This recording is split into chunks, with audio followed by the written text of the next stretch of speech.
Hello viewers, আজকে সকাল সকাল আসলাম বাতাস হাওয়া খেতে। প্রতিদিন তো ব্যস্ত সময় পার করি, অফিসে যাই বা সন্ধ্যা 6টায় বা 4টায়, যে কোনো টাইমে কোনো ফেরার কোনো সময় নাই।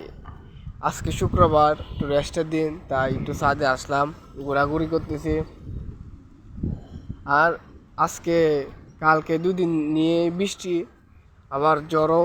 চট্টগ্রামে সামুদ্রিক এলাকা, তো ওইদিকে সাগর, তবু এইদিকে বৃষ্টিটা থাকা ভালো। শহর অঞ্চলে যদি বৃষ্টি থাকে অনেক সুবিধা, কারণ শহরের জনবহুল এলাকা, কারণ মানুষ বেশি।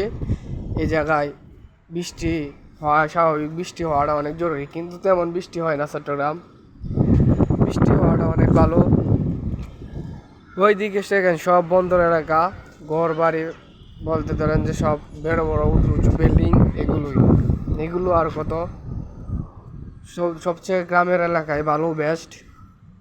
তবু তো কর্মের তাগিদে বা চাকরি করি যখন চট্টগ্রামে থাকা লাগে। দেখেন যে আজকে একটু হাঁটাহাঁটি করলাম অনেক দিন পর। ধরেন যে প্রতি সপ্তাহে একটা শুক্রবার, এই শুক্রবারের দিনে একটু বাসায় থাকা যায়, রেস্ট নেওয়া যায়, এই আর কি। ওই যে ওইদিকে দেখেন যে আকাশ কিন্তু কালো মালো, বৃষ্টি হওয়ার সম্ভাবনা অনেক আছে বা এখন হবে